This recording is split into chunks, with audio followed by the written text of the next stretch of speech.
are the religiosity and spirituality needs of these participants as well as other members of these high-risk families? And are these needs being met?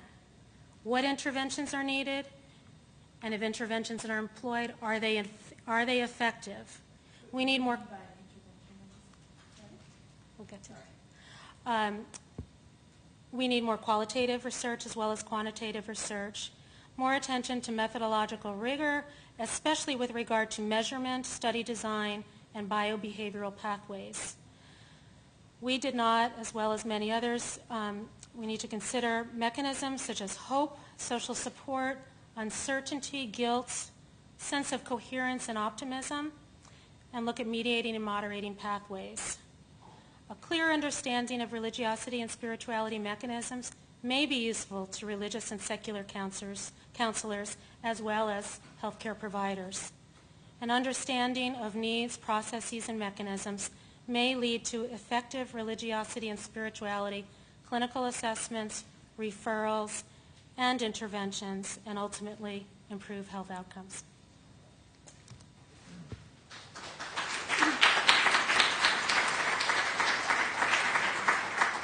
And this slide is for Nancy Press. This is Utah, southern Utah, where I do not live. Okay, we have time for questions. Dr. Harris, come back up. And Joe and Jeff. Is Jeff still here? Have the microphone. So if you just raise your hand, we'll bring a microphone to you.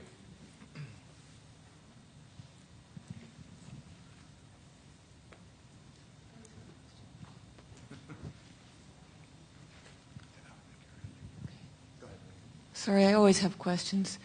I was thinking, as you were speaking about the religiosity of Americans in general and how that might be impacting their feelings about their genetic situations, are you familiar with any data from Europe asking similar questions where they have much stronger social safety nets, for instance, and it's generally the trend is toward an increasingly secular society? I'm just curious as to how issues of religion and genomics might play out similarly or differently in some of these countries that have quite different stresses, putting it broadly.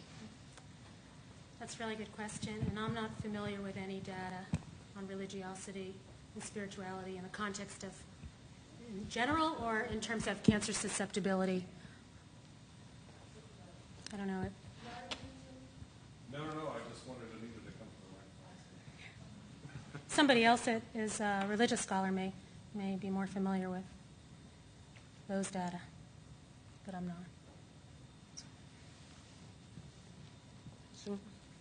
I have a question about the data you had on coping styles or religious coping styles. You referred to the dominant pattern as collaborative. And I gathered from the way you presented it that this was the individual's assessment or your assessment or someone's assessment based on what the individual said about how they would cope. Is that right? That's an excellent question, and for the sake of time, I didn't clearly explicate that we were asking these questions in general terms, not specific terms. So how they used these styles to deal with difficult problems or stressors in their lives. So the questions were not asked in the context of this study, which I now, in retrospect, think that's what we should have done and that's what others should do. But as researchers, we're often limited by available, reliable, and valid tools that are available. So I think that it is important to go back and do some more qualitative research in this area to get to the more context-specific issues. Part of the reason why I asked the question is that in my interviews with healthcare providers, they rarely referred to their perceptions of what patients were doing as collaborative in the sense of collaborating with religious advisors. over and over and over again, people told me, and I'm wondering, actually asking this question of the whole group assembled here. Over and over and over again, I was told that the vast majority of people feel that whomever their religious advisor is not going to understand this problem. That's an excellent point, and with this particular kindred, we had a lot of issues in overcoming distrust because these participants participated in a prior genetic epidemiologic study. They were one of 5 kindreds that contribute to the cloning of the BRCA mutation. We contacted them after the genetic testing was made available clinically. So this may have been 5 or 8 years later, okay, after they were studied. They had seen the CEO of Myriad Genetics, who has the patent for these genetic tests, on TV, so they remembered participating in this research. They felt very betrayed that it took so long for somebody to come and provide them the information. So they were not provided the test results from the laboratory study, the basic science study. So we had to find ways to overcome distrust. So what I did as a principal investigator of the study during the initial recruitment phase and the initial follow-up phase, made frequent trips, quarterly initially and then twice a year and then once a year, and held town hall meetings to address concerns among participants and issues. And many of those that attended the meetings had identified that they had a need for pastoral types of counseling or spiritual counseling, and what could we do for them. So what we tried to do was we tried to find a local counselor. They found that many of the Catholic priests weren't equipped and didn't understand their issues and couldn't help them deal with their stress, grief, loss, suffering, and that they would be open to any type of religious or spiritual counselor. We couldn't find anybody who felt comfortable doing that outside of their congregation for a larger group of folks, but it clearly was a need that was identified. I have a question for Tina Harris. And if I understood you correctly, one of the things you were saying is that your informants would occasionally give responses that look to be contradictory in terms of the logic of them. Mm-hmm. My question is, what do you make of that as a researcher? It was definitely difficult for me. It was definitely difficult as I was analyzing the data because this has been a new area of research interest for me as far as like becoming more intimate, so to speak, with understanding, how genes function and whatnot. And the people seem to have a contradiction in the sense that this is what science tells me, but my personal beliefs tell me otherwise. And so this has been symptomatic of another, I guess, a phenomenon that I see going on in the religious community, is that there's been a long tradition of believing that you could be healed regardless of what the science says. And I actually have a study that I need to analyze the data. I'll wait and do that in September. But I interviewed 27 black and white males and females with regard to their experiences with healing.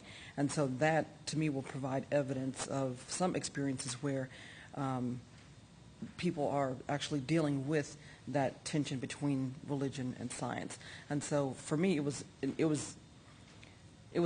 encouraging, so I can continue to explore this in other research, and at the same time, it makes me wonder how will healthcare practitioners deal with this in the future. So a healthcare practitioner may have his or her own beliefs that may be that may be similar to their patients, or they may be in contradiction to them. And so how can we improve a person's health status and at the same time acknowledge their religious beliefs? So it's I hope I answered your question. No, that's very helpful. I'm just wondering, we're such a cerebral outfit, in relation to the question about how we interpret what counts as a contradiction or as, mm-hmm. in some ways, a kind of a viable tension that could be held. And I guess I'm just curious about if we really think that religiosity or spirituality doesn't just reside in the cortex, then doesn't that say something about the capacity of people to entertain what on the surface might look like contradictory beliefs, but which in their own life make perfect sense. Yeah, I think that's true. I know from my own personal background, I come from a very religious background. My father was a pastor.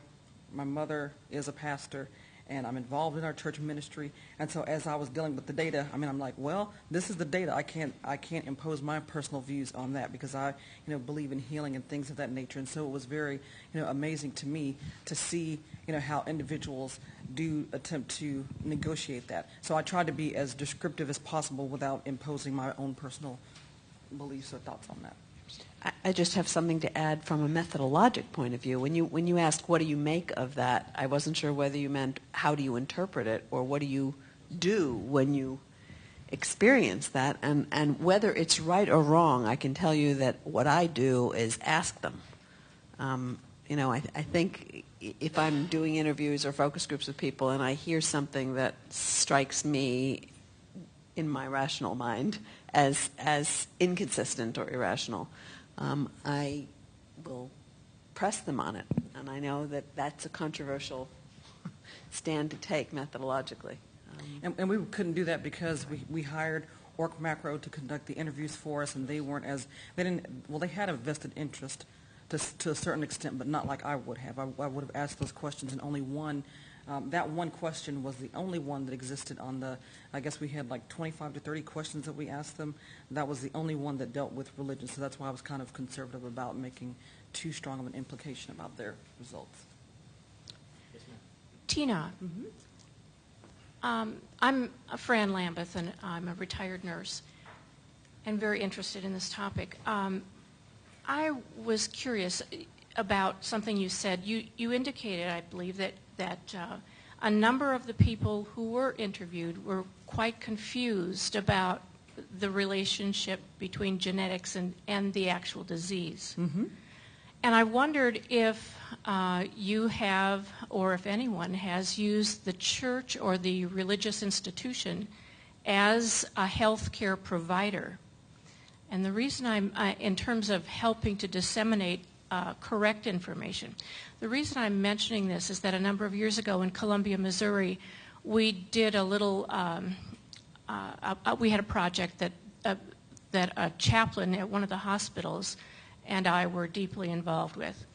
And we came up with the idea that a church or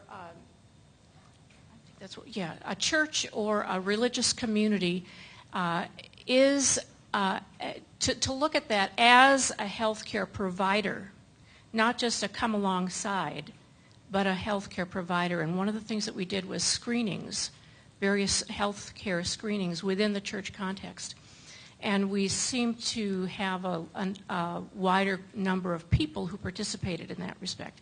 But in terms of education, I'm wondering if that would be an outlet for some real solid genetic disease relational teaching. I definitely agree with that.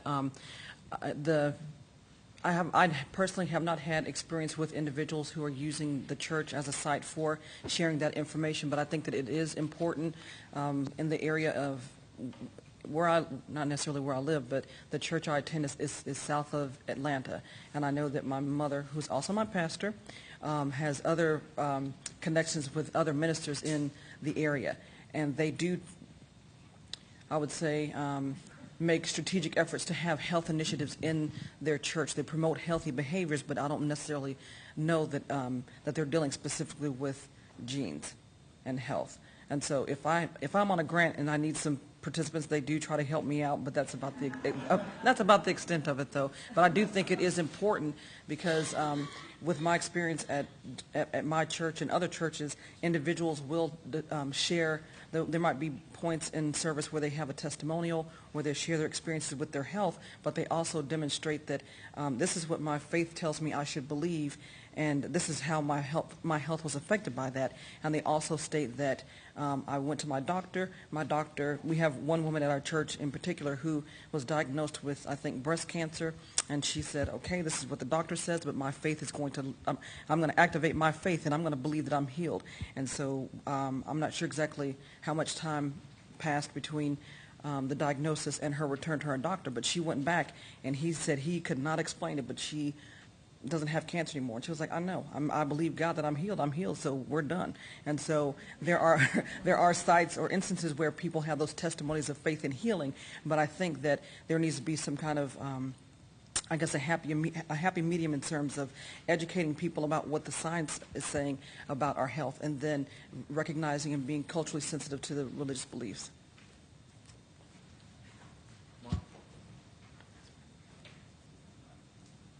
Got the microphone because I wanted to ask this question, and I think it's still a part of the discussion between Larry and this other question. The way that I would ask it is this idea that gene equals disease, or gene means disease. Do you think that that is something that could be altered or remediated by more education? Or is it part of this cultural dynamic that you just described, so that it's embedded a little deeper, so it would really depend on from which side of the sort of cultural vocabulary the education came? Mm-hmm. Yeah, I think it's a mix of both. We didn't really ask people how much information they had about genetics, how they have become educated about genetics, which I think would have been a critical question to ask. And so it could be that from their cultural experiences, this is a reflection of that, or it could be their knowledge. I can't answer that 100%, but I think that that's an excellent point to consider. It could be cultural, and it could be due to lack of knowledge or awareness. In looking at the relationship between perception of genetic disposition and how your actions can affect disease, did you find that affected their propensity to get screenings for, say, breast cancer or heart disease earlier than normal? For me, or? Oh, for you, yeah. Okay. Did you look at that at all? We didn't ask about screening. Okay.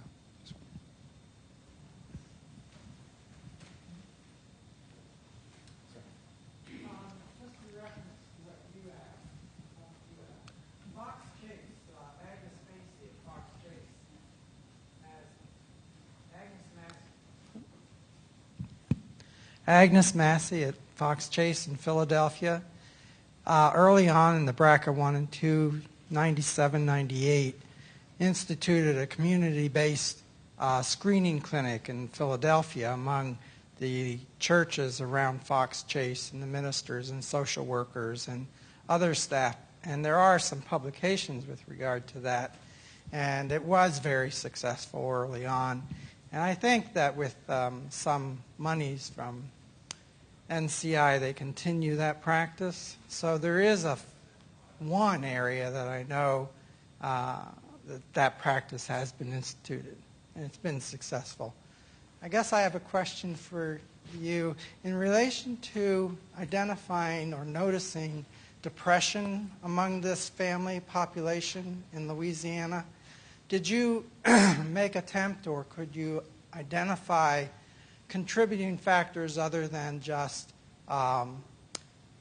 their involvement in BRCA, the mutation BRCA family risk factor? Were there other depression factors that you tried to evaluate? Yes. I did mention gender, so females were more likely to be depressed. Those in lower socioeconomic strata, education and income was associated with depression, as well as the family history, strength of the family history of breast and ovarian cancer and other invasive cancers. In another analysis that's not published yet, we did also find that those who reported lower levels of social support, and we assessed social support, different types of social support, emotional support and instrumental support, as well as financial support, and found that all three indicators of social support, lower levels, were associated with higher levels of depressive symptoms.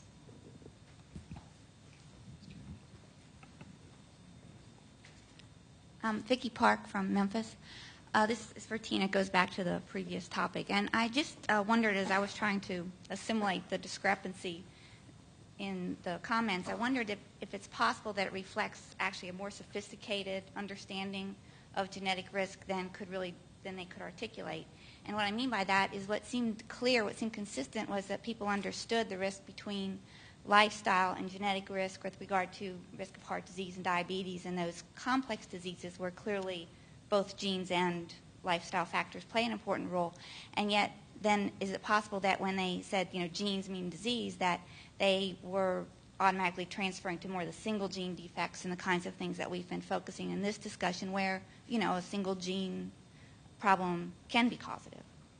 Yeah, I think that's the case. And again, there was only one question. I mean, it wasn't my grant, so I couldn't devote all the questions to that discussion between religion and health. I had to defer to the PI. It's her grant.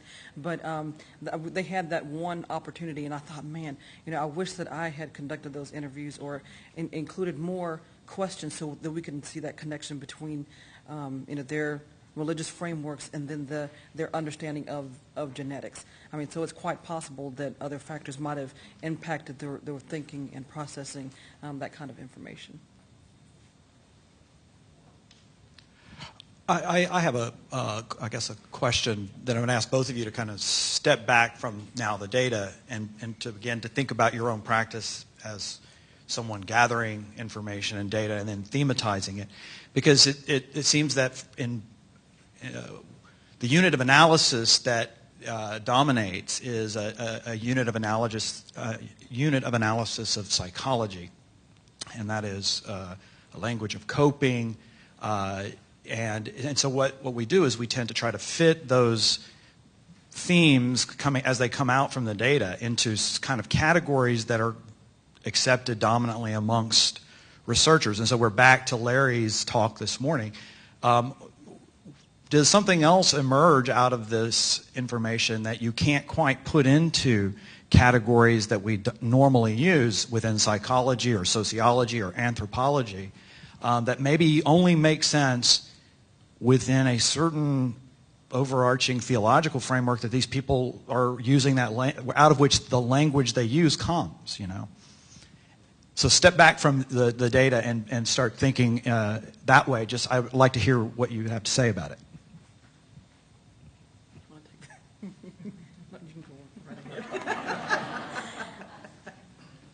That's a really good question.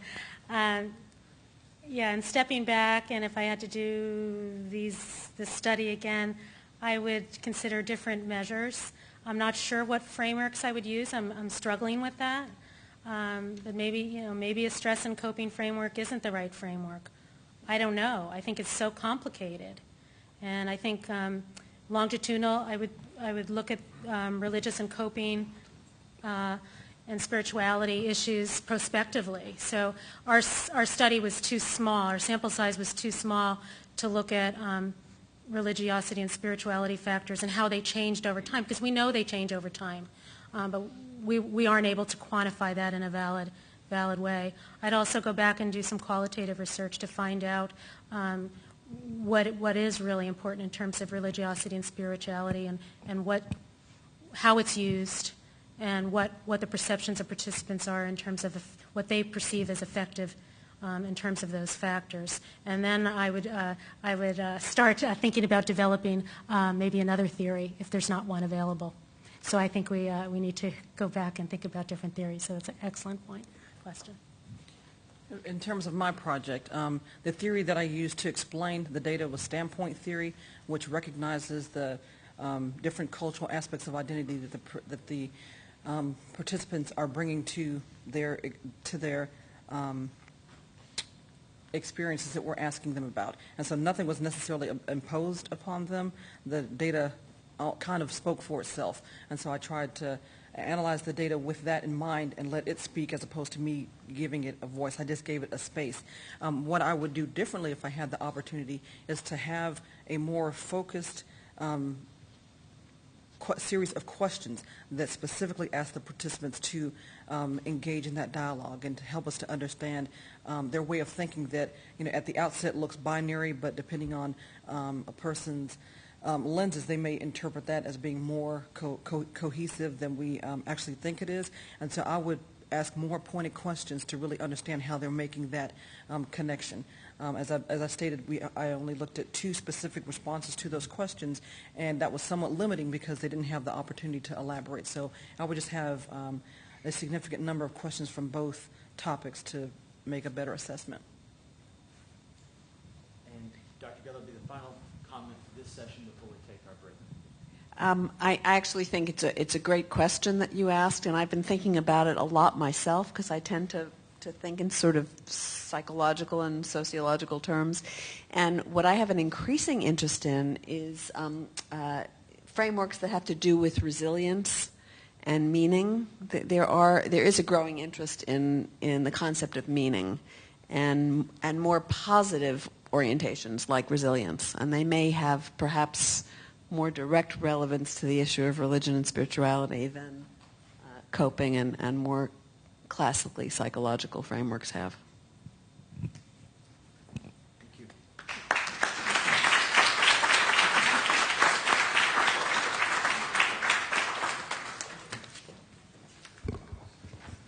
We're going to take about a 15-minute break. We'll get started at 3:30. But I have a few announcements to make. Of course, we're ready to get started. One more quick announcement before we do get started. I had a couple of people ask me about those who are in the hotel. In the morning, you should bring your luggage, okay, unless you're going to stay, another night or two, which some people are. But if you're checking out, bring your luggage here, and then we provide the shuttle to go to the airport.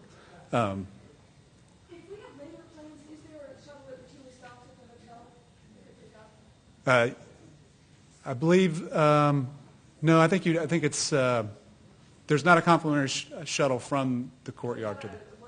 We could order one even to here. Yeah. Yeah.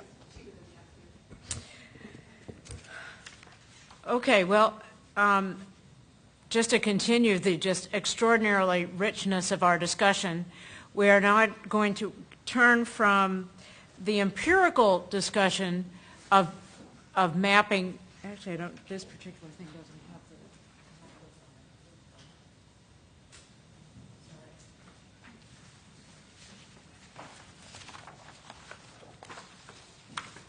the. Hate being inarticulate. We are beginning the session now, Mapping Religion in the Clinic, Patients, Genomics, and Religion and Religious Pathways, Part 2, which will focus on conceptual discussions of the topics that we've been addressing. And our speakers for this session are Andy Lustig, Mark Blyton, and Timothy Jackson. We will each of them will talk for 20 minutes, and then we'll take 10 minutes for questions after each one.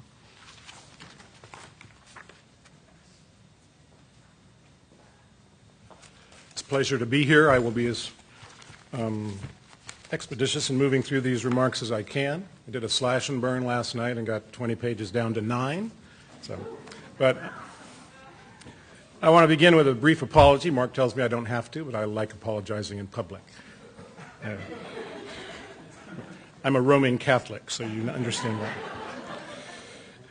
that. The apology is that I think of this in some respects as a bit of an outlier among the presentations, in that I'm not going to make an effort directly to tie this to the clinic. I've been working for a long time on the prospects for, quote, genetic enhancement and enhancement more generally, human-machine incorporation technologies. Part of that requires you to engage this secular conversation about the human or post-human future and the place of technology in that. Theology can simply rest easy if it wants with the notion that we are healers and respond therapeutically and we do not enhance. But all I want to suggest by these remarks today is I'm using that prospect of enhancement as something of a limit case for thinking through the scope of therapeutic interventions. And then I want to also think of it as a backboard to bounce some ideas off you about theology and the kind of missing bridge work in so much of the current conversation about why we can apparently draw this clear line between responding to disease and illness, but we have to stop with the notion that we can tinker with, the genetic substratum of our humanity. We can't go there. I think we have to do a lot more critical and constructive theological work to make that case convincing, especially to our secular fellows. And then the other one is just an apology and a confession, and that is that I was fairly certain that that line could be drawn clearly, fairly unambiguously 4 or 5 years ago in my work. Now I'm just confused, more and more confused about whether there's a clear line to be drawn between therapy and enhancement. And so I'm suspicious of my earlier certainties. I'm suspicious of my current confusion. And I encourage you to be suspicious of everything I say. So genetic enhancement technologies pose a question of definition from the start. They're hard to draw with precision, especially in marginal cases. If we had more time, I'd go through some of those cases with you. But therapy is generally defined as a prevention or cure of disease, as the restoration or approximation of return to normal function. Enhancement is defined as the alteration of individual or group characteristics, traits, and abilities beyond a measurable baseline of normal function. Both ideas rely on some broad understandings of disease and illness, which I think in turn incorporate notions of normalcy, natural species function. I want to suggest that despite the difficulties of drawing clear lines, I will assume, for sake of argument, that there's an intuitive plausibility to distinguishing between therapy and enhancement. Now, one of the interesting things about making those judgments is that necessarily central to those considerations are concepts of nature and the natural and the way that they function in philosophical and theological argument. Sometimes appeals to nature are explicit. Nature is normative or quite explicit. Numerous references to the integrity of nature, the intrinsic value to nature. We shouldn't tamper with nature. It's not nice to fool Mother Nature, right? Or we talk more positively in biotechnology generally about appropriately ordering nature for human benefit. Sometimes the moral appeals are more implicit, and yet they're important background features. And yet I think it's fair to say that two sorts of fundamental questions often remain underdeveloped. First, how is nature understood as a concept? In what way is it normative?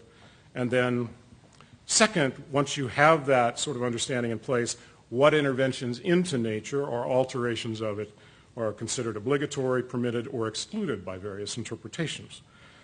I suggest nature is a very complex term. It's oftentimes just sort of very generally considered that which is beyond human control, the wilderness untampered, sort of a John Muir approach to nature. Nature in classical Aristotelian, Thomistic terms, it's often thought of as that which defines something, its quiddity, its essence, that which makes it what it is. That's particularly important still for Roman Catholic natural law reflections. Nature is oftentimes neutrally described, especially in recent biology, as anything done by any organism, including humans. So beavers build dams and humans use technology even to talk about tinkering on their own genome, tinkering with their own genome.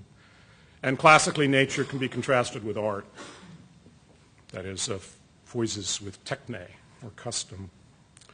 But in Jewish, Christian, and Islamic theological reflections, nature is never seen as a brute cosmological fact, but as a result of a divine act of creation, with creation itself interpreted in various ways. Nature is to be interpreted in light of God's purposes. And so perspectives about nature, the nature of human nature, require us to invoke perspectives, different theological perspectives. So those sorts of theological questions emerge because I think we're asked ethically, at least, to consider the appropriate warrants for and the limits to changing ourselves in ways not previously imaginable. So consider with me just for a moment the range of possible Christian interpretations of created nature, all of which are represented in recent theological discussions, all of which are of general relevance to the ways that assessments of enhancement technologies might proceed. Nature could be viewed as intrinsically valuable. God looked over all he'd made, he saw that it was very good, Genesis 1. This perspective tends to emphasize humans as stewards of a created nature according to God's purposes. Might lend sort of a conservative tinge. We are to steward a resource which is properly God's. From another vantage, nature may be seen as fundamentally disordered after the fall. In light of the deleterious effects of sin on both external nature and on human reasons, this perspective tends to emphasize the importance of humility and caution in our alterations of nature. Some accounts may find nature a fairly trustworthy source of insight and may emphasize the appropriateness of humans in responsibly working as partners or co-creators with God's purposes. In the medical context, this latter emphasis provides a moral basis for compassion. It's expressed through commitments of caring and curing. Catholic perspectives are often seen as fairly conservative because natural tendencies have traditionally been interpreted in fairly static terms. But more recent Catholic discussions have proceeded in more dynamic ways. They emphasize historicism. They talk about the importance of human responsibility in more evolutionary terms. In historical contrast to that traditional Catholic positive appraisal of nature, even after the fall, classical Protestant thought has been less prone to appeal to fallen nature, including human nature, as an unambiguous source of moral insight because of its disordered character. Let me propose here that a general interpretation of created nature as malleable by humans in accord with God's purposes provides an appropriate general description for assessing the range of Christian interpretations of genetic therapy and enhancement. Judgments about the appropriate scope of our responsibility require attention to the ways that God's purposes are construed in relation to the natural order, and most notably for issues in genetics, human responsibility for alterations of the genome itself as the direct object of our intervention. Okay. For purposes of this discussion, I assume that malleable nature, that phrase, highlights the questions of human choice and action, as in some sense a given set of resources. The givenness of nature by God as an available resource is assumed in describing it in turn as now malleable by us. But the judgments about the appropriateness of human interventions require that we move beyond the idea of nature itself. It doesn't provide self-sufficient warrant. And so the category of created nature wants us to situate malleable nature in a larger theological context.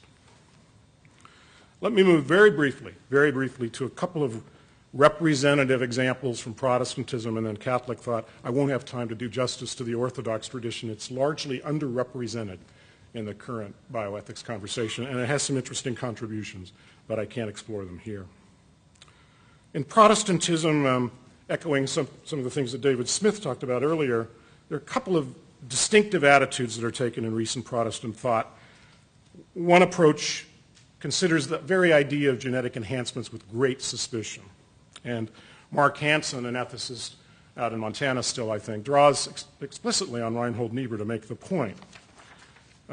He says this: a Protestant perspective recognizes that all aspects of human existence are in a certain respect defective and in need of treatment, but it affirms the inherent goodness of creation, and it diagnoses the, quote, defects in the human situation in terms of sin. The result is a very different way of thinking about the prospect of human enhancement and what it might mean. It suggests enhancement technologies and the values that motivate them must be approached with suspicion.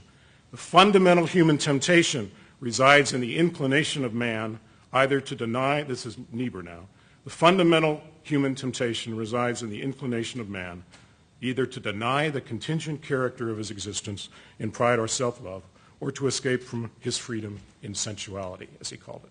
Feminists have also pointed out that Niebuhr misses a category, which is a sort of a self-abnegation, culturally imposed, not becoming the person you are meant to be. That is, there's a sense in which one's vocation can be thwarted if you're involved too much in self-abasement, even self-effacement. So I think that's a separate category that's actually an interesting contribution to thinking, do we have the right to enhance ourselves? Hansen develops a number of different benchmarks by which to assess enhancement technologies. He wants always to seek to, as he says, quote, resist the expansion of the realm of suffering by equating it with finiteness itself, or through the progressive devaluation of the contingencies of finiteness. That's very reminiscent, and it has overtones of what Dan Callahan on the secular side has been saying about the sort of hopes we invest in the institution of medicine, as if ultimately aging will be a conquerable disease and somehow we will surpass the very condition of our biological finitude. But I think it's a larger theological context that Hansen's operating from. He's very concerned about the forms of injustice that might be exacerbated by enhancement, because enhancement technologies, whatever they are, should they come to be realized, won't have economies of scale anytime soon. So even secular thinkers like Francis Fukuyama in the post-human future ask us to imagine a world of genetic haves and genetic have-nots, the enhanced and the unenhanced. First worlders with tweaked IQs 200 years from now, whenever it would be, that science fiction scenario might be fact. And he thinks the justice concerns are legitimate, so does Mark Hansen. Alan Verhey reaches a similar conclusion to Mark Hansen. He's a Protestant ethicist at Duke. He reaches this sort of conclusion. It's a little more modest, but it reaches the same point. Genetic therapy may be celebrated as service to God's cause of health. It is to play God as God plays God. However, to use this knowledge and technology responsibly, it must be aimed at health, not genetic enhancement. The distinction may be a slippery one, but casting ourselves playfully in the role of God the healer will encourage us to make such a distinction and to abide by it. Eugenics is not the way to play God, the way God plays God. Second, markedly different Protestant perspective developed by a number of people, but let's just let Ted Peters out of Berkeley of the Graduate Theological Union speak for this perspective. Peters emphasized the goodness of a continuously evolving creation rather than the fallenness of the human condition. In this more positive light, he develops an account of the opportunities and challenges of humans to be created co-creators in that ongoing process. The metaphor of playing God, which is often construed negatively, Peters says, is an apt description of human creativity, the primary attribute he associates with our capacities as creatures made in the image of God. And he concludes with this: within the scope of a theology of creation that emphasizes God's ongoing creative work and that pictures the human being as the created co-creator, a vision of future possibilities, not the present status quo, orients and directs ethical activity. When applied to the issue of germline intervention for the purpose of therapy, and even for enhancing the quality of human life, the door must be kept open. Realism about technological limits and risks is insufficient warrant for prematurely shutting the door against possibilities for an improved human future. Very, very quickly now. Catholic statements. You'd think that it would be fair to generally conclude Catholics will be conservative about the prospect of enhancement. They're very celebratory of genetic therapy in principle, so long as it does not involve illicit assaults on nascent forms of human life along the way, as matters of research where, the Catholic position is officially, from the moment of conception, even if illicitly conceived in a petri dish, embryos are worthy of respect. It's very open in principle to medical interventions that are therapeutic in nature. What, though, about the prospect of genetic enhancement? This is interesting. I want to quote the late John Paul II. One would think, upon initially reading these papers, one of which is from the 80s called The Dangers of Genetic Manipulation, that you could unambiguously conclude that the Catholic tradition must be closed to enhancement as a future prospect. So that, first of all, in The Dangers of Genetic Manipulation, affirms the therapeutic commitment as central. But remember, he did choose the title, I assume carefully, The Dangers of Genetic Manipulation. He didn't say the immorality of enhancement technologies. He said the dangers of genetic manipulation. Dangerous activities don't necessarily imply that they're verboten for all time. They mean we proceed with caution. He says this, the Pope: it's of great interest to know if an intervention on genetic inheritance that goes beyond the limits of the therapeutic in the strict sense should be regarded as morally acceptable. For this to be verified, several conditions must be respected and certain premises accepted. And I can't go through this all in the interest of time, but let me just lift from two really interesting quotes. First quote: the biological nature of each person is untouchable in the sense that it's constitutive of the personal identity of the individual throughout the whole course of his history. Each human person in his absolutely unique singularity is constituted not only by his spirit but by his body as well. Thus, in the body and through the body, one touches the person himself in his concrete reality. Okay? So he wants to safeguard, apparently, the untouchable biological nature of each person. But that can't quite be right, given the context of a radical affirmation of genetic therapy. Okay? Certainly genetically based diseases are quite touchable, even though you're altering the biological particularity of that individual who would otherwise live. So he can't really mean that as a general principle in its entirety. Obviously, the Catholic tradition says this kind of intervention must not infringe on the origin of life. We understand that. The respect for very, very early forms of life. But this is the one that I find really intriguing. The fundamental attitudes that inspire the interventions of which we are speaking should not flow from a materialist mentality aimed at a human well-being that is, in reality, reductionist. The dignity of persons transcends their biological condition. All right. So it would seem from those constraining principles he's generally not disposed to see the merits of enhancement technology. I appreciate that. But I want to suggest that there's a good deal of theoretical space between one affirmation saying, I affirm the value of body-soul unity, the language of personalism, and also saying the dignity of persons transcends their biological condition. And what I'm suggesting to you is my former certainties are less clear to me now. I want to be able to make the theological affirmation. The Christian tradition is primarily about healing and a response to disease and illness. It does seem to me the question remains, what do we want to say about the status of nature in relation to the will of God? I think, I'm not a scientist. I used to think the nature-nurture distinction was hard and fast. The more genetics I read, the more I realize that there's this complex interaction between genes and their environment. Part of that environment for a very long time has been human culture. So there's been a very long interaction between genes and culture, which means it's not genes versus culture, which means what we've got now is supposedly our evolutionary given. The genome, tied to God's will, has already been a very interactive product. All right? So you can't reduce it to genetic essentialism and tie therapy somehow to God's will and enhancing the given as against God's will. And a number of Catholics have taken that kind of argument, that idea, since you don't want to reduce nature, even in natural law reasoning, to some sort of given that has no further human rational reflection required. So the sense I have about that is, in the Catholic conversation, all I want to suggest to you is even traditions that you would think of as very, very conservative and drawing the bright line, I think in their official pronouncements, and then especially the constructive work of various theologians in that tradition, suggests that a great deal more theological work really has to be done. From first premises to moral judgments, there's a lot of missing bridge work that I think really we're called upon if we want to be taken seriously by our secular fellows in the conversation. We can't just say God's will is tied to the current genome, and we have disease categories that allow us to restore function to a normal baseline, and that is that. And the reason I say that with such assurance is when I talk to particularly medical and engineering students over the years, you may think they're all sort of technophiles and caught up in, some sort of frenzy about the technological imperative. My sense is a lot of the times their hearts and heads are in the right place and actually have more imagination than the typical theological ethicist, because they use thought experiments asking us to project forward.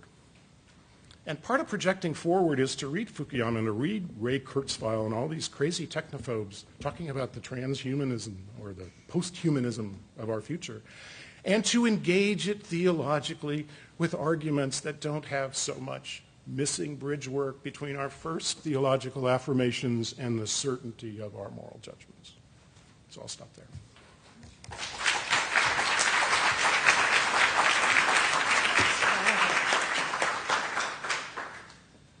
So, questions?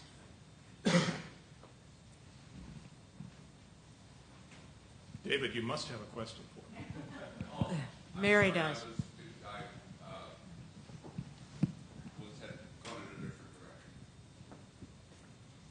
Well, since you ask. So you take the view that there's the Catholic Church and Ted Peters on one side, and the Calvinists like Verhey and the Lutherans like Hansen on the other. Is that in a nutshell? I don't think I can speak for the Pope. I was suggesting the inadequacy of that argument as stated. There are several missing premises. Because remember, the way he phrased it I thought was important. I would have expected him to say, genetic enhancement, even as a prospect, is immoral and cannot be pursued. I expect him to do what Paul Ramsey did in the early days of IVF research. You can never do it in the first place. It's an illicit form of research, right? I understand if the Pope wants to say that about the use of embryos in the case of enhancement, that makes perfect sense. But as a general prospect, I don't think his statement addressed the question of why it would be wrong to, quote, improve the human genome.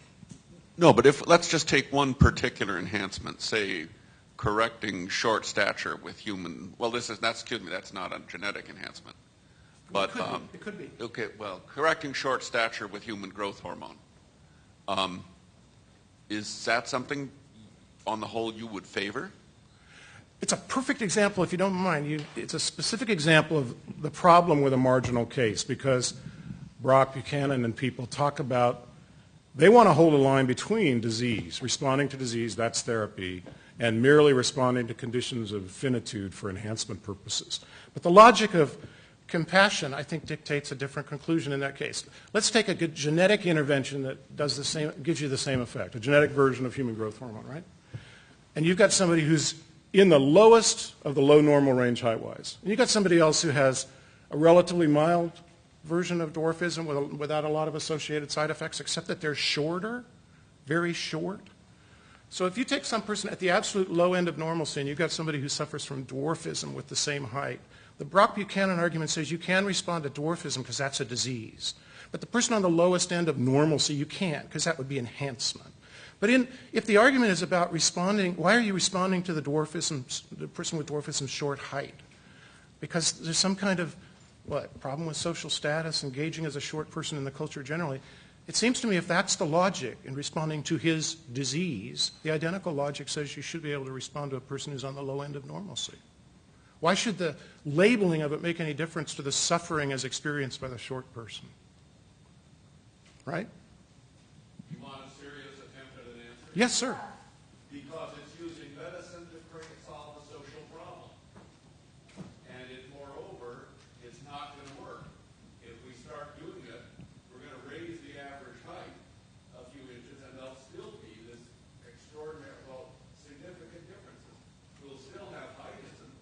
It'll just be boosted a bit. But let's just say we could focus as reasonable people on that very low end of normal versus the person with dwarfism. I don't see any obvious difference in the compassionate response to the person suffering from dwarfism versus the person suffering from low normal height. I could see at some point most people 5'6" get along fine in the culture, so as medicine, if it has any integrity, might want to say we don't want to dispense this willy-nilly in a consumer-driven market. That makes sense to me, and that would be a nice judgment to make. But to rely, as that book does, on, one is disease and one isn't, otherwise more or less identical conditions, that seems strange to me.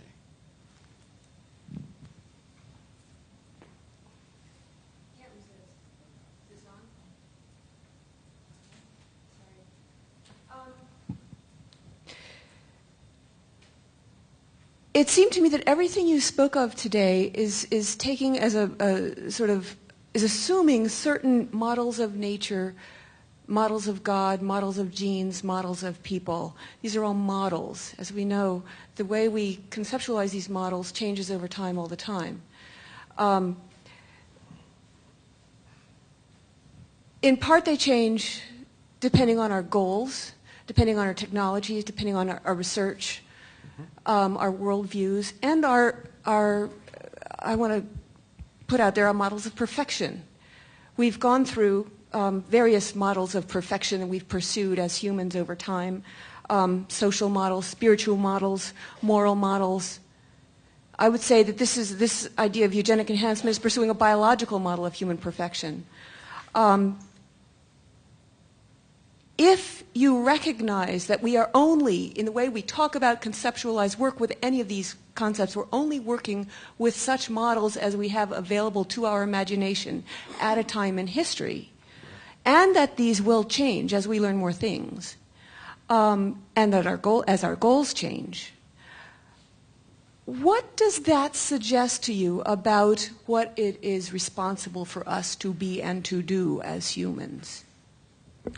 I think it is responsible right now to take one clear principle that seems to unite most of those thinkers. I didn't have time to go into it, which is an appeal to justice. Worry about distributive justice, benefits and burdens.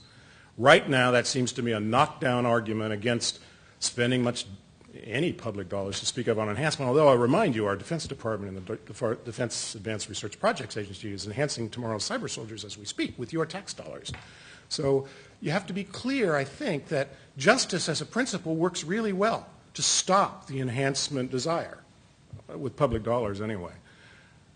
But justice can be brought to almost any argument under the sun, I think, as critical leverage against a lot of stuff that we identify and accept as the status quo ante, which is Callahan's been writing for 30 years about the misallocation of funds across our healthcare system. Spend a lot more on public health and a lot less on high-tech medicine. I'll just speak for myself. I'm quite comfortable as a person who's made his living in a medical center for many years, accepting the status quo ante. I didn't ever even write about, well, maybe once in a while, about the misallocation of public funds at the macro level toward high-tech, aggressive specialty care medicine, right? It seems to me you can bring justice to that debate and come out to a very different conclusion than the system you and I live in right now. You can bring justice to the genetic patents debate if you want to park it at that doorstep. You can bring justice to the genetic enhancement debate if you want to park it at that doorstep. It works equally well in all areas.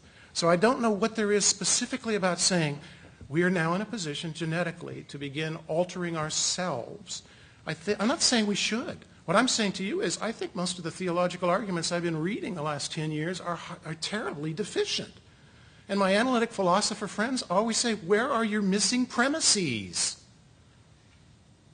And I don't have a good answer. And that's frustrating. I don't see it as, I really don't.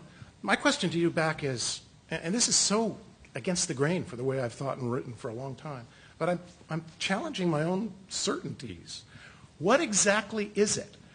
We say, oh yeah, enhancement, that's about the quest for perfection. That's an idol. That's something other than God. That's not letting God be God. That's putting an idol in his place for a religious mind. And my question is, just as a thought experiment, could it be possible that a really compassionate researcher or physician 100 years from now could see, as part of his or her Christian response, enhancing human traits above a baseline of Darwinian normalcy? And I don't think that question has been adequately explored. I really don't.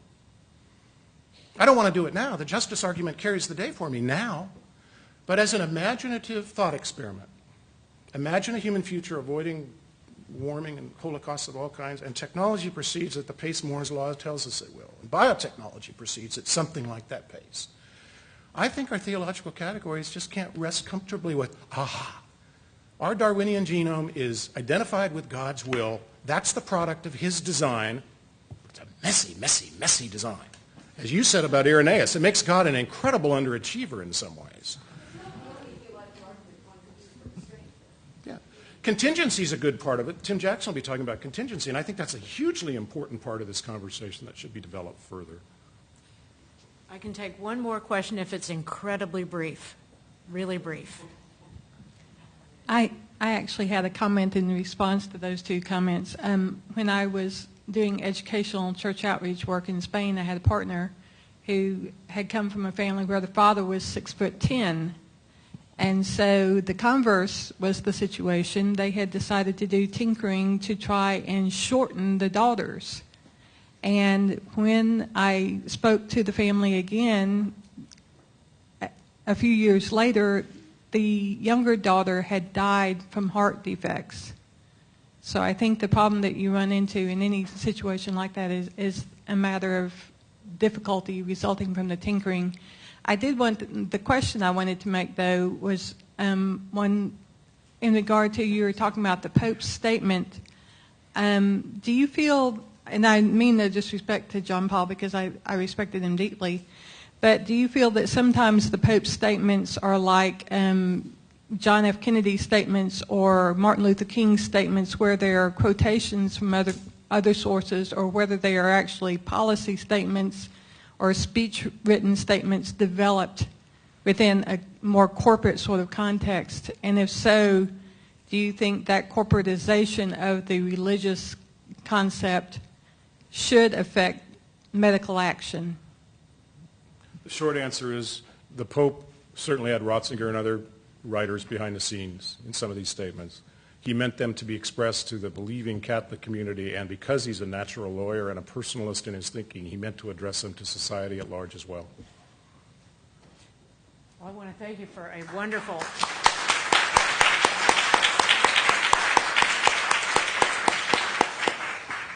Mark.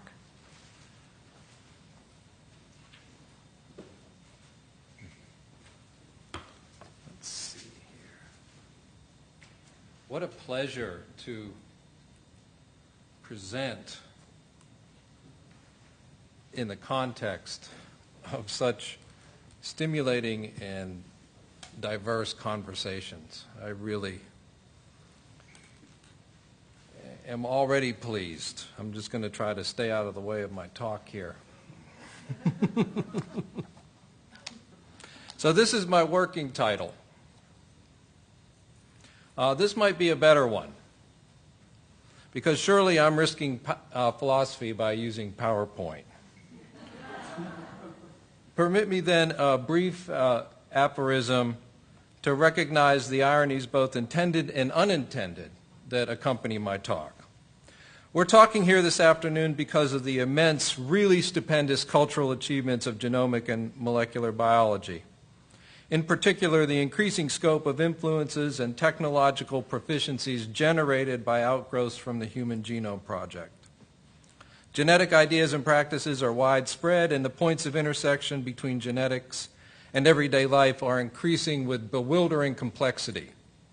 More to the point, as these technological developments increase exponentially, our anxieties, which were supposed to diminish, multiply instead. Nevertheless, behind those technologies stands our society's extensive investment, as Andy just mentioned, in the explanatory power of genetics and genomic science. When asked by Time magazine how genetics would change our lives in 50 years, Francis Collins said, "I think it's safe to say we will have individualized preventive medical care based on our own predicted risk of disease as assessed by looking at our individual DNA." The implications are extensive, as you see here.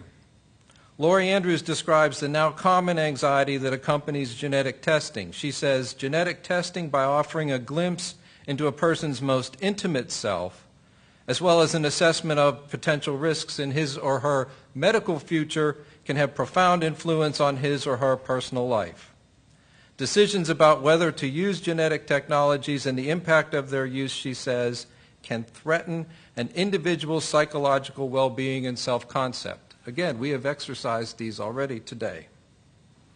But that kind of threat has me thinking about the ways that our insistent references to the individual and the patient as person, along with those corresponding anxieties and fears, are now unmistakably exploited in the appeals to personalized medicine, by which I mean the proposals to scientifically tailor each person's medical regimen to his or her own genetic makeup. Of course, one important difficulty is when we worry about genetics because of its ability to betray essential secrets, we play into reductionist strategies. This theme of identifying and betraying essential secrets about a person's most intimate self supports the use of divination in my title, as does that concern about reductionist strategies. I will say more about the latter in a minute. However, first I need to introduce three key elements of divination. At a minimum, there are three related elements. The client presents with a kind of anxiety, a real vulnerability that requires identification. Another is that the client encounters a crucial awareness. It is his or her personal and even secret concerns that form the central focus of divination. A third ingredient is that the desire to visualize and give materiality by evidentiary proxy.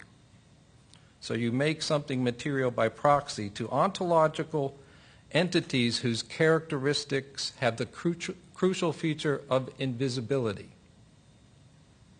So we want some way to talk about, point to, even see something that represents a crucial aspect of our life, which is hidden, and as we talked about earlier this morning, systematically elusive. What started me thinking about divination as seeing some hidden thing are representations and pictures of genes, in an oddly paradoxical way, because we typically cannot feel them, see, or touch them. Genes are known to most of us entirely through symbolic language and figural representation. All sorts of blurring of concepts occurs, for example, between the genes that some like Richard Dawkins refer to, which are inferred entities, and those actual genes blurrily visible under powerful microscopes that are understood as biochemical locations on chromosomes. Evelyn Fox Keller eloquently captures that sense of inferred entity with the concept of gene as part physicist atom and part Platonic soul.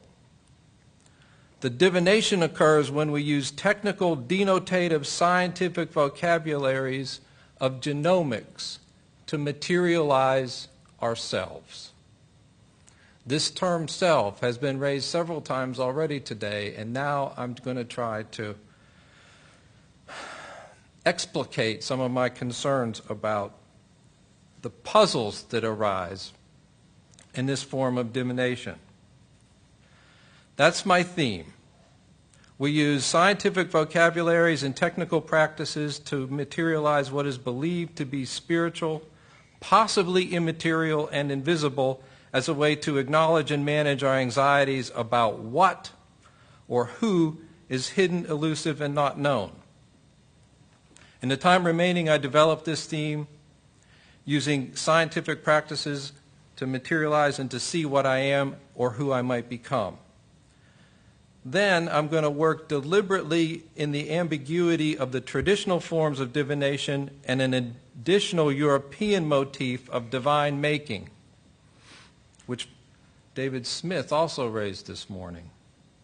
I will describe a dominant metaphysical picture of spirituality as invisibility, that invisibility which is a key inferential concept upon which these divinatory practices depend. The idea I am developing is that this term divination indicates a nexus of powerful social desires and scientific practices that want to see bodies, especially genomic bodies, as stable material that can be both represented and reproduced, then separated, isolated, and perhaps synthesized.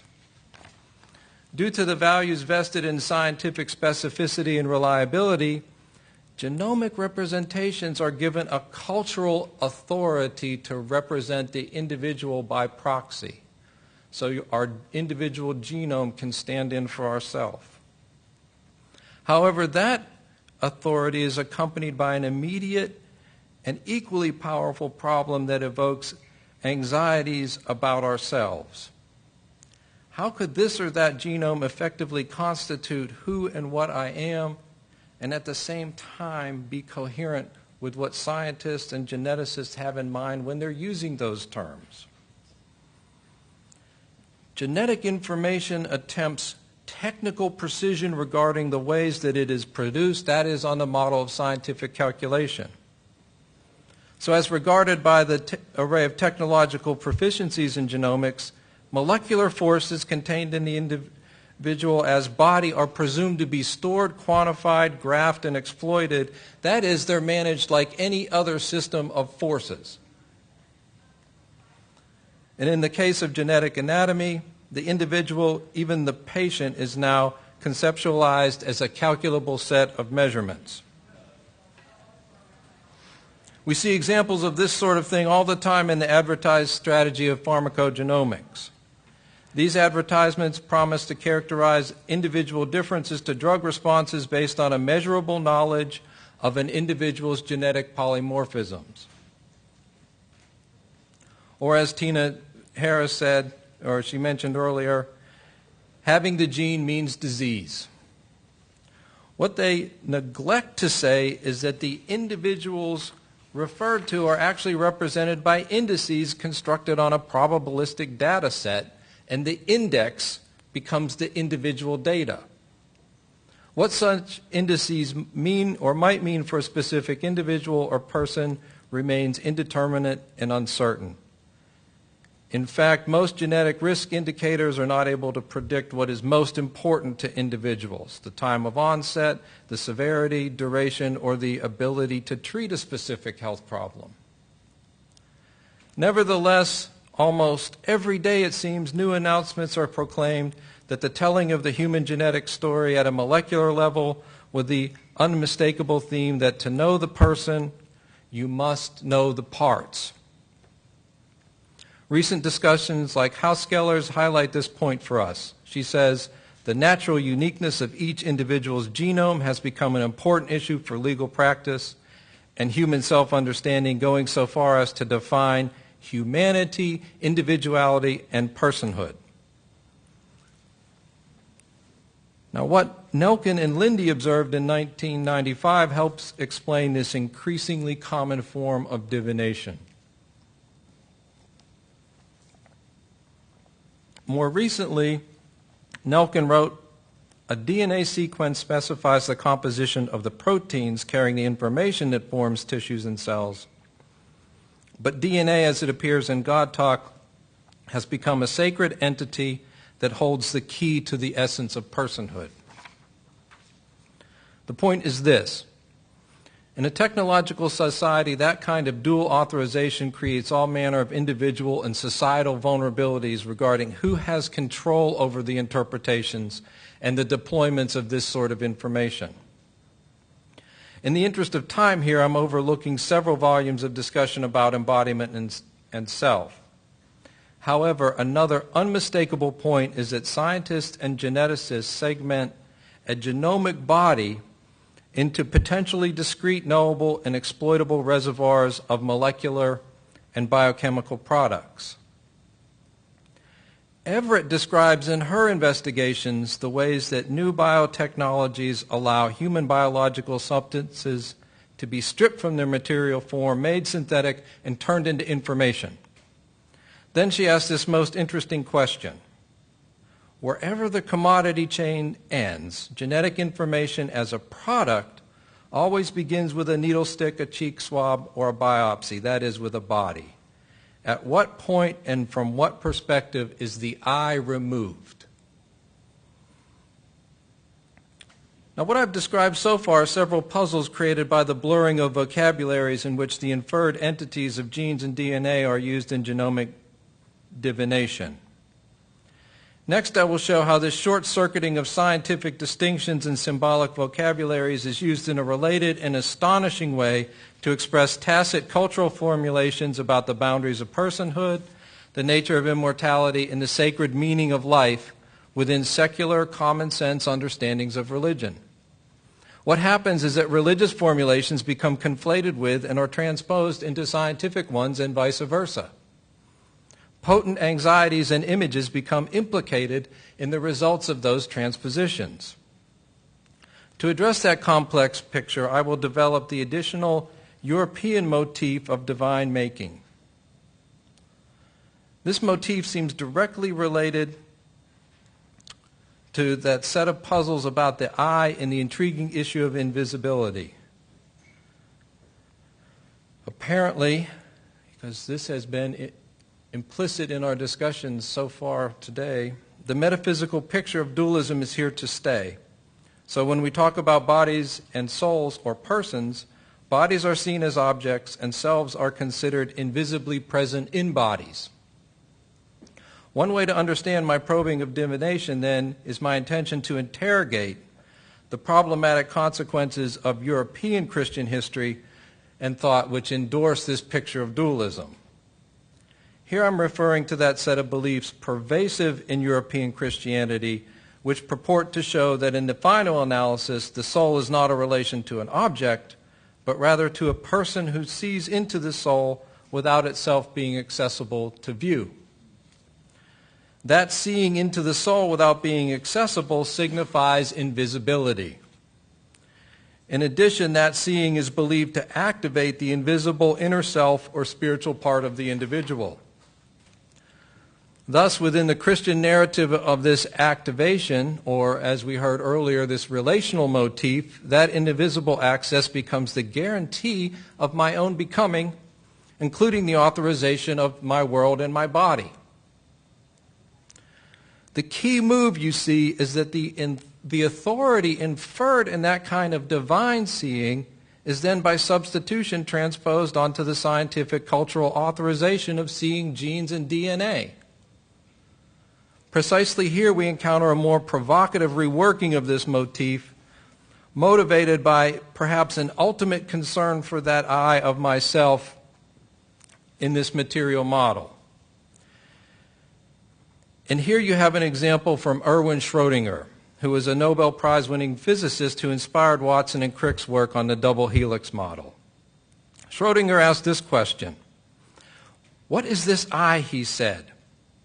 So let us see whether we can not draw the correct non-contradictory conclusion from the following two premises that you see there.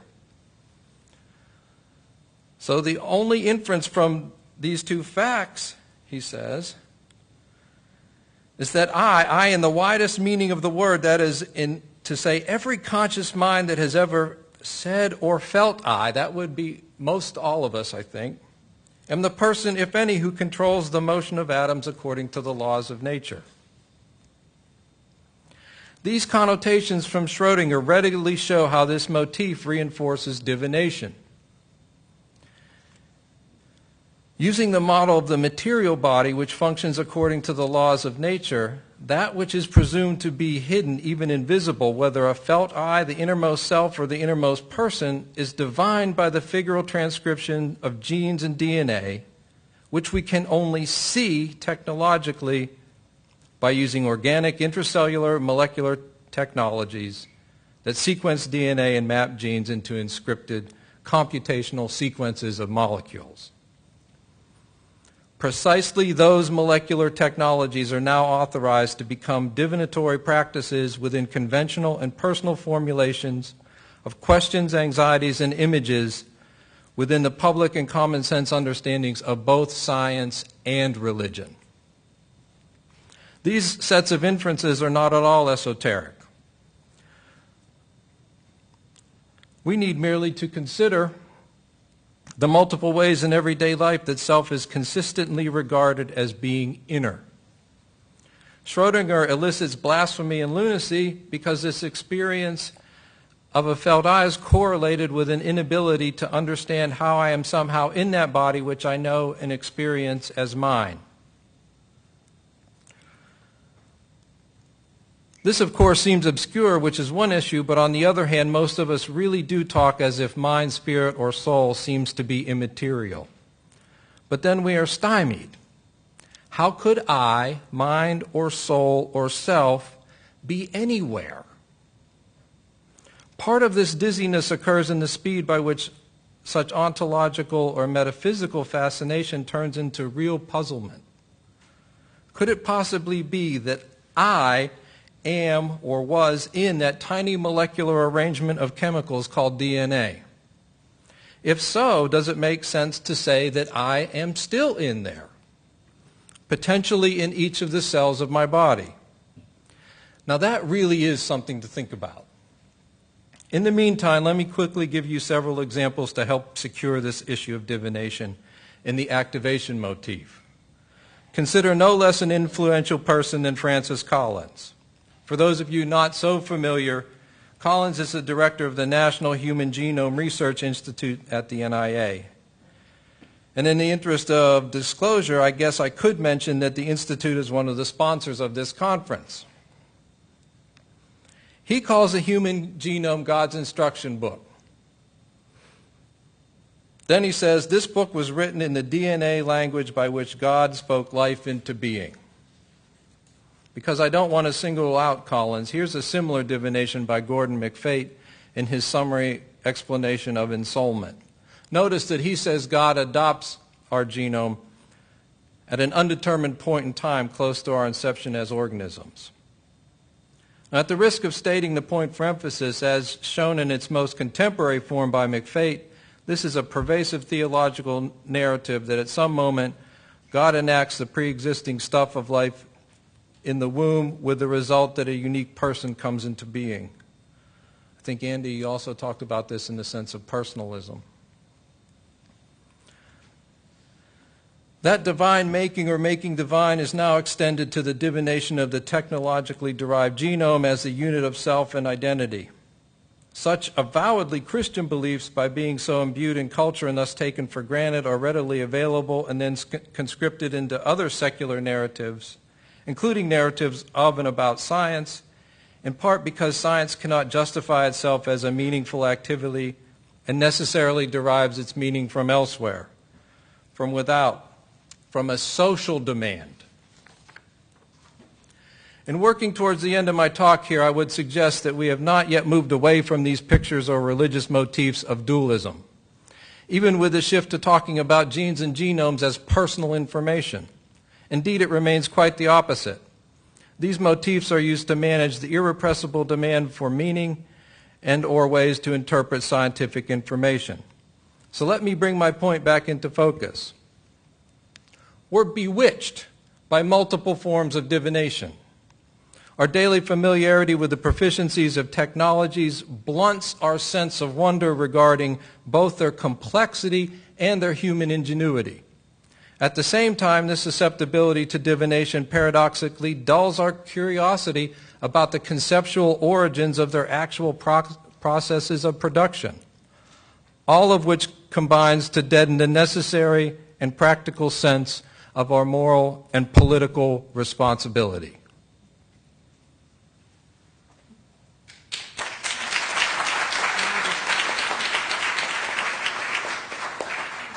We have time for a few questions.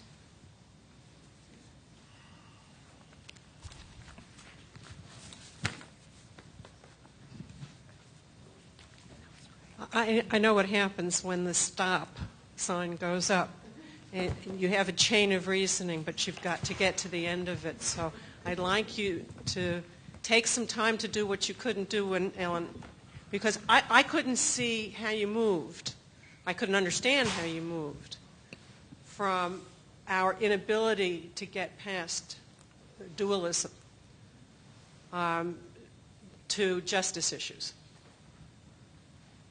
which I think is what you were, the last sentence was saying. There's a number of issues. That was actually close to the conclusion. Again, in the philosopher sense, I think I was articulating the issue, maybe not providing an answer, but more pointing out the question that occurs when we make these kinds of transpositions and just take them for granted because they are so readily available in the culture. And then we simply expect maybe somebody else to provide an answer or rely on someone else to develop the expertise to be accountable for how we're understanding these things that keep coming at us at such an incredible pace. So the issue of justice was not the one that I was heading towards so much as responsibility and a kind of accountability for the concepts that we use, whether it's an everyday understanding of genetics or the way that we so readily leave embodiment and stipulate that somehow self is inner. Because I think that that's one of the areas that sets up problems that we could talk about in terms of social and political manifestations. Thank you. That makes it clear. One more question? Mark, I was interested in your explication of dualism, in particular the fact that science is moving us more and more towards questioning that relationship or that existent as part of us. And this self that you have referred to is far less than clear. And science is raising new questions regarding that. Where would you anticipate that our relationship between the theological and the scientific will ultimately lead us when we project into the future?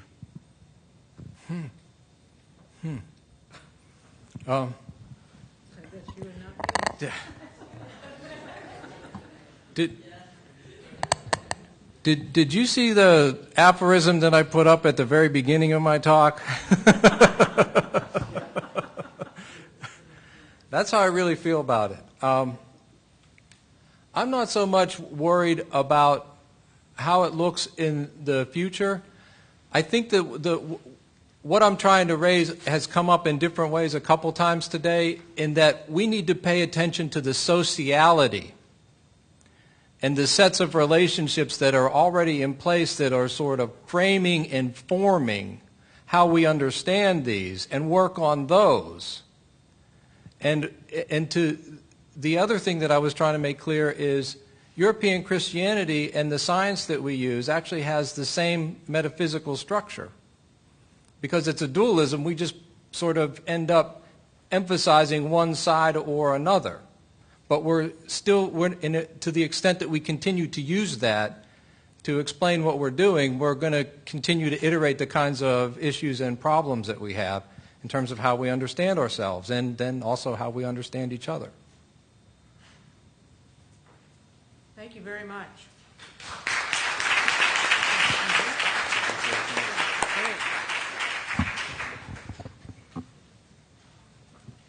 Your slide's about to come. Oh, whoops. I need to plug it in. Oh, okay. Okay.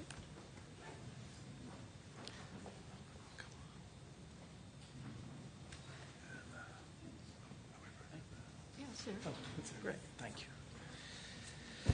Well, maybe we all need to take a stretch in this last home part here, but I very much appreciate the challenge that Andrew and Mark represent. I think quickly in response to Andrew, good Episcopalian that I am, I'm trying to steer a middle way between Ted Peters and the Catholics on one hand and Alan Verhey and the Protestants on the other. We'll see if it works. I'd say to Mark, I think the Christian tradition at its best is not dualistic, that it has always tried to insist on a psychosomatic unity as the individual. To be sure, Augustine can sound pretty dualistic, and in a way, I think Luther's attitude to the body anticipates Descartes. But I think at its best, the Christian tradition really has tried to see the individual as an embodied soul and an ensouled body, not separable. The topic I want to address today is the patient as person in a highly gene-centric universe. Who's the patient in the increasingly gene-centric universe of medical practice, nursing, chaplaincy, and biotechnology? To whom or what do we ascribe health and disease, wellness and illness? And to whom or what do doctors, nurses, biomedical researchers, hospital chaplains owe first allegiance? Is it particular genes? Is it the individual organism? Is it a population group, aka DEEM? Is it the entire species? Is it an even larger clade? Relatedly, how do we integrate the descriptive language of natural science concerning what is with the prescriptive language of ethics and or supernatural religion concerning what ought to be? Is it possible that the various taxonomic levels and interpretive discourses finally actually conflict, such that persons have to be sacrificed for the sake of the wider gene pool, perhaps, or such that biochemistry might show moral theology simply to be mistaken? I think those are truly challenging issues. I have no idea myself how to adjudicate such a broad dispute as to whether genetics and evolution is a closed natural system governed by random mutation, natural selection, or somehow divinely designed. No idea how to adjudicate that. I think it makes a difference what you assume it to be, however. More about that in a minute. I'm going to try to be bold and contend in this paper that a false view of evolution and genomics has in fact clouded our answers to the questions I've just put about the patient to whom we ascribe health and disease and so on. Put more positively, in my view, only a non-reductive and non-inflationary account of both biological and cultural evolution can suggest how we can preserve love and justice when we're wrestling with issues around genetic screening, manipulation, and the like. Let me just back up a little bit here.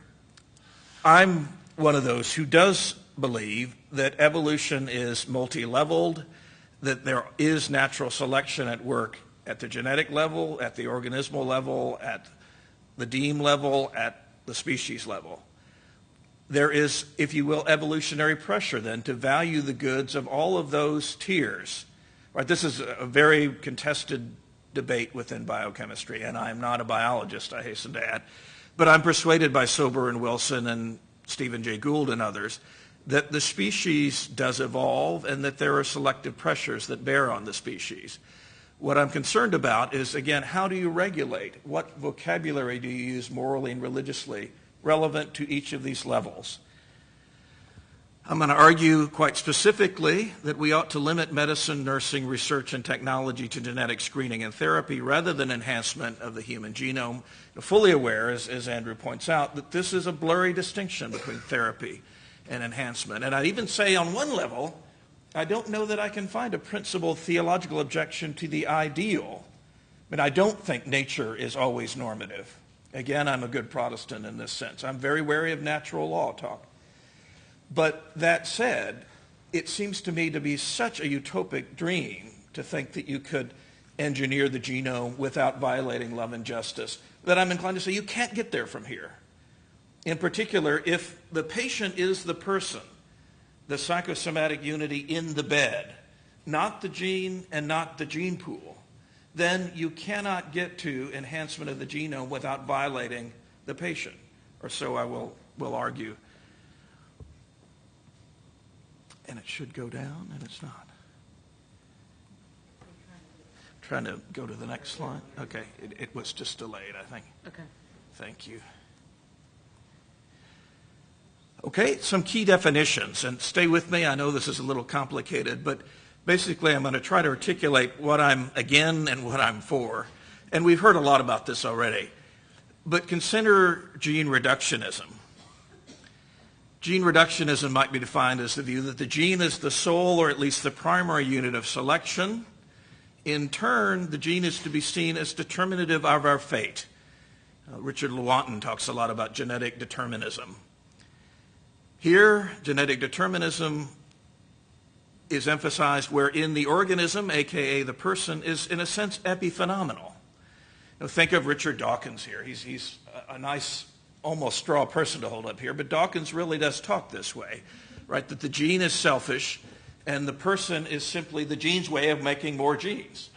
Right? The person, for Dawkins, at least if you take him literally, is truly epiphenomenal, a kind of automaton cast up by your genes to reproduce.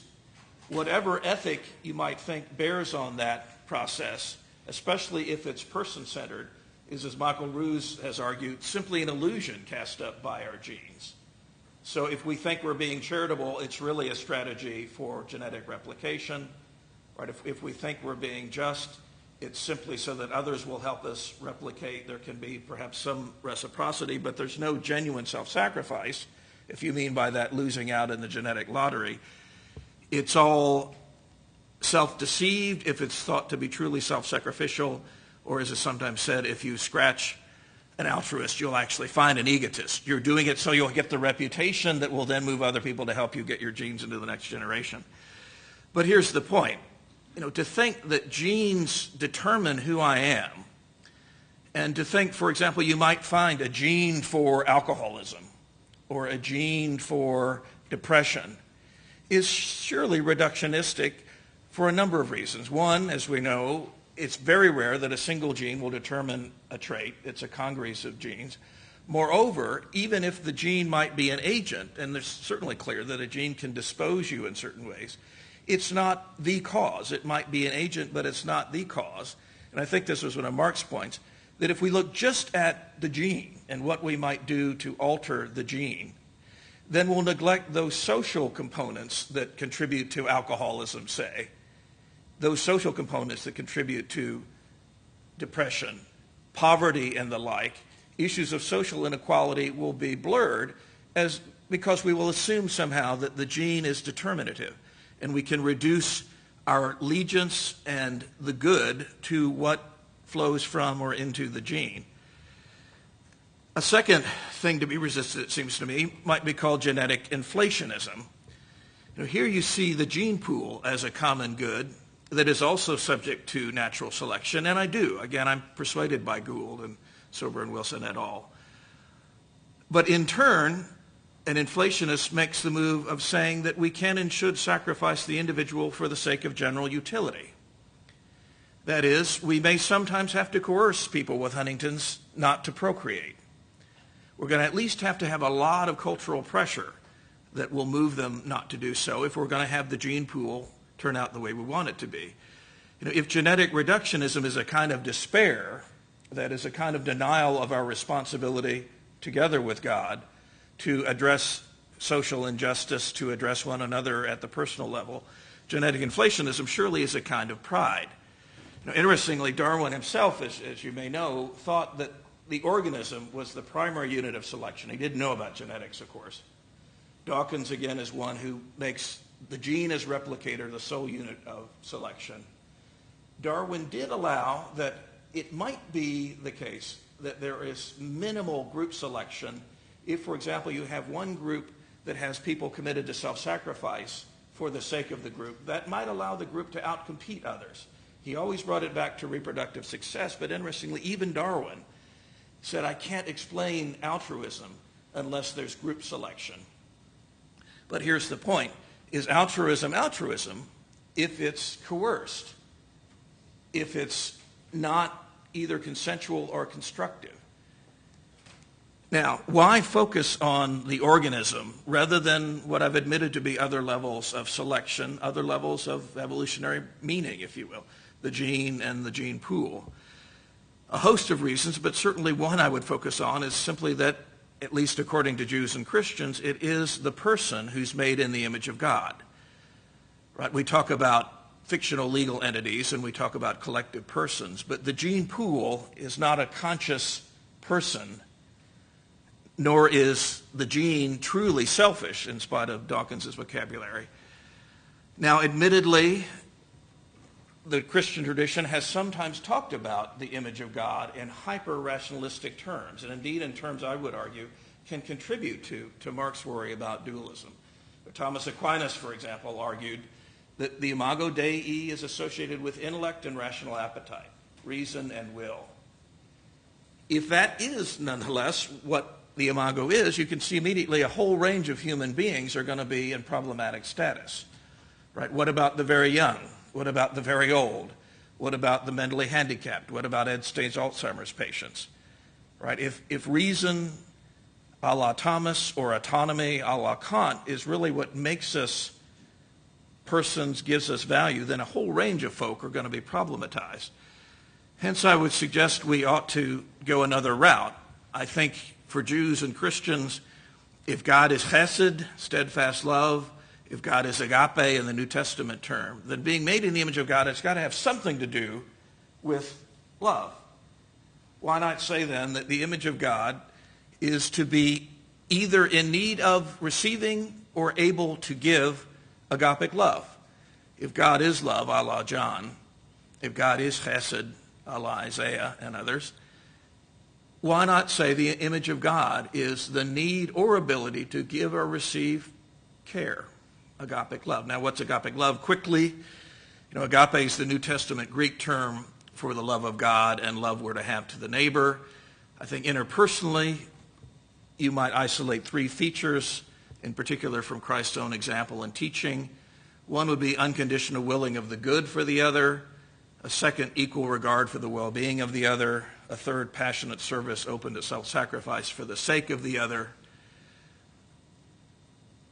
There may well be other features, but that seems to me to be a fairly plausible interpretation of agapic love interpersonally, that is, between people. It might look differently in relation to God.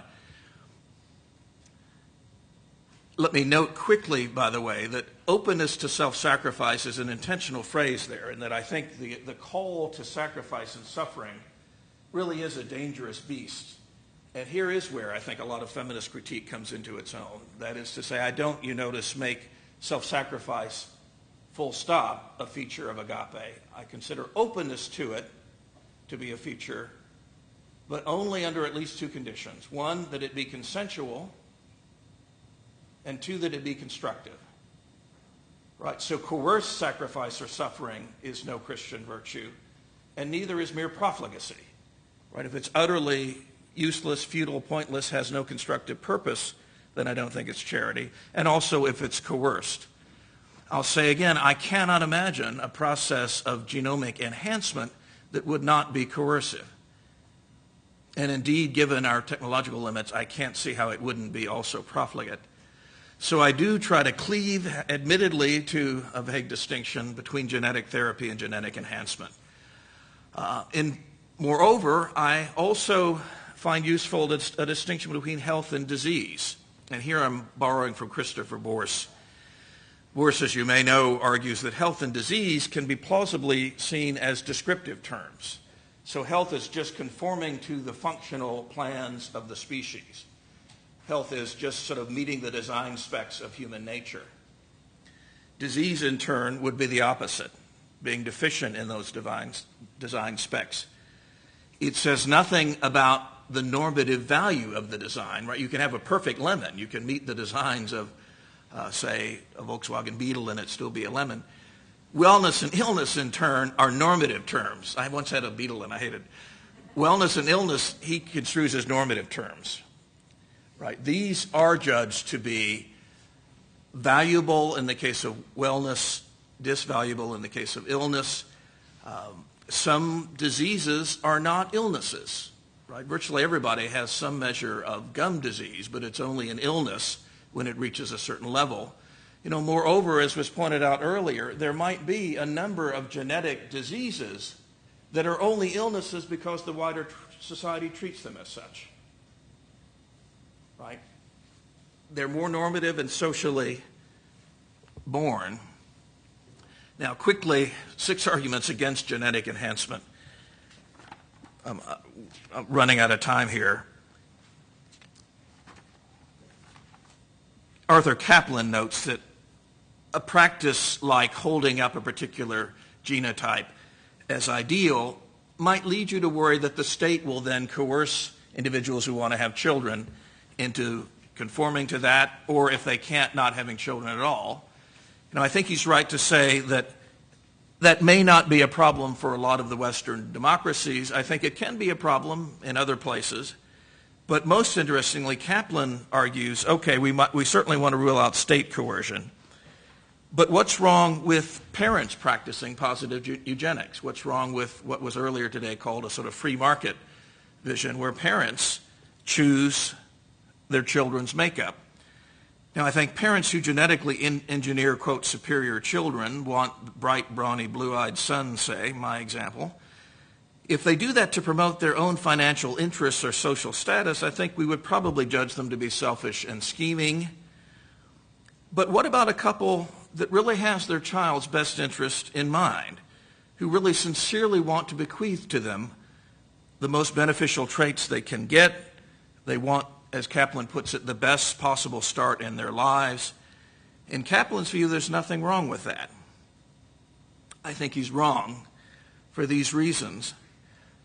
Even if the state isn't coercing, I think there's often a degree of coercion that's internalized simply by virtue of the dominant social ethos. Without overt tyranny from the state, there still might be a kind of pressure to keep up with the Joneses. Designer babies, moreover, may themselves internalize a number of fears, a number of worries. I've heard it said, well, if you design a child genetically, won't that child feel especially loved? Won't that child feel like mom and dad have sort of picked me in all my fullness? It's an empirical question in part, but I had imagined just as readily, if not more so, the child being deeply worried that there's a lack of acceptance here. Right? If I don't conform to what mom and dad mean me to be, will I find love in their eyes? Objectification, if we move to enhancement of the genome, how can we avoid thinking of human nature then as a product? How can we think of human nature as a gift, theologically speaking? Now, I'm well aware that evolution has cast up the human genome as it now exists because of contingency in part. but how deep does the contingency run, and how much can we intervene in the context of it? I find it very interesting that Darwin, interestingly, thought that it might be that the laws of nature are designed, but what he couldn't accept was that any particular outcome of evolution was designed. Asa Gray said, well, what if God sort of designs the alleyways, the pathways? Isn't there a kind of divine purposeness behind that we shouldn't interfere with? Third argument, and I'm blowing through these, simply lack of technical skill. We just don't know how to do it without creating a lot of suffering. Premature death. You might think, well, this is simply a practical limit, but look at in vitro fertilization. Even if you yourself, as I would argue, are committed to transferring all embryos, not doing selective reduction, the perfection of that technique involved a lot of embryo flushing, a lot of selective reduction. Is that then attained technology? Can we get there from here? Can we perfect technology to make enhancement possible without violating the patient as person? And the patient as person is Paul Ramsey's wonderful phrase from a book by that title in 1970, an old teacher of mine. So if you're with me, it's not just the problem of our lacking technical skill now. Acquiring the relevant and requisite technical skill would mean violating the patient as person. Lack of historical wisdom. How do we know when to stop? Here's the point. What might be adaptive for an individual may not be adaptive for a group. What might be adaptive for the group may not be maladaptive for the individual. There's so much contingency, we simply cannot predict what is actually genetically superior or desirable. Even if we did, then, how would we undercut the inequality economically, socially, for those who could afford it and those who couldn't? Wouldn't we generate envy on the part of the lowers and elitism on the part of the highers? Lastly, the theological argument that it would be, even if we are not always giving nature the normative last vote, it still seems to me, and with this I will stop, that there's much to be learned from the story of Adam and Eve in the garden. But Adam and Eve are told by God, don't eat of the fruit of the tree of knowledge. Is that God wanting Adam and Eve to be moral ignoramuses, to have no sort of agency, no freedom? No. Always note that God doesn't say you may not eat of any tree. Moreover, God does not say you may not learn from the tree of knowledge. It's when you seize and consume what ought to be observed and appreciated. That's the sin of pride, as though you invented right and wrong. Right? So that this is Simone Weil's wonderful metaphor, that often sin is a function of seizing and consuming what we ought simply to observe and appreciate. There's a lot of agency in the latter, but I'm convinced, for one, that if we tried eugenic enhancement, we would be seizing and consuming ourselves as though we ourselves are our own property rather than a gift of God.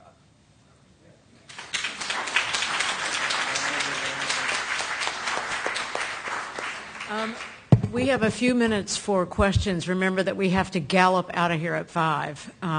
So I'm just trying to be mindful to Joe.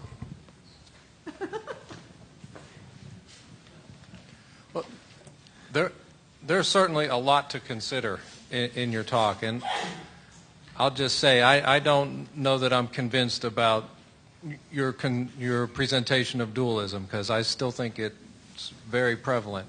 But I'm more interested in this. In terms of your arguments, are they based on kind of a projected outcome?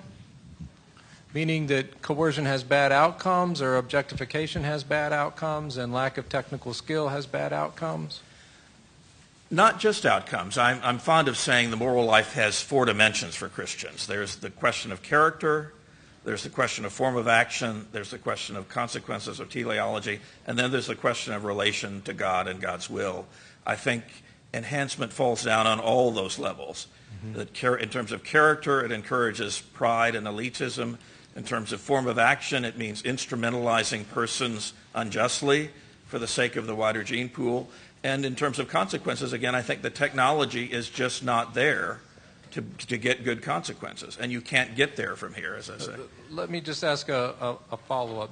In terms of the lack of technical skill in your IVF example, if we don't have a commitment to embryos, do we have the same kind of problem that you present? Presumably not, but I do. I do think that life begins at conception and that the sanctity of life means an inviolability.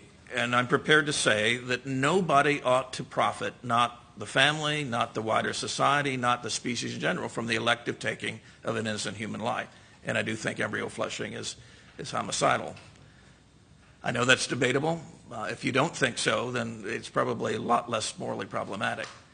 Okay, so that definitely isn't about the outcome. It's just really about whether we could do it at all. Yeah, well, that's a deontological point, right? That again, if the patient is the person, and the patient is anybody bearing the image of God, then I think it's unjust to an embryo to flush it, even if you learn an awful lot about it. I have no doubt that if you use fetal tissue for experimentation, transplant, and research and the like, stem cell research, that you might get very, very important medical breakthroughs, but by illicit means, being unjust to the patient in the name of some future generation or even some extant patients. But the tradition that I'm a member of would call that doing evil that good might come.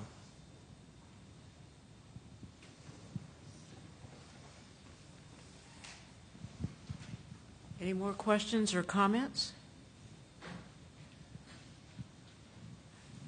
One up here, Jeff. Just very brief. I am so technologically unknowledgeable about anything to do with the way the body works. Is there any way of doing research that does not constitute homicidal the way you're referring to? Is there a stem cell research process or some type of cellular research process that does not require the flushing of embryonic? Sure. Okay. It's harder. I mean, the reason normally you want fetal tissue is that the embryo is totopotent. It's harder to get that, but you read every day that they're getting better and better at getting a bone marrow from adults and the like. I'm not, again, a physician, so I defer to anybody who really is an expert here. But I'll say again, this is a question of licit means. I do think there are a host of licit means that might generate good results, but IVF in particular didn't use those means. Interestingly, I was once asked to respond to the re-enfranchisement of NIH based on whether there was enough fetal tissue to use from spontaneous abortions for tissue research.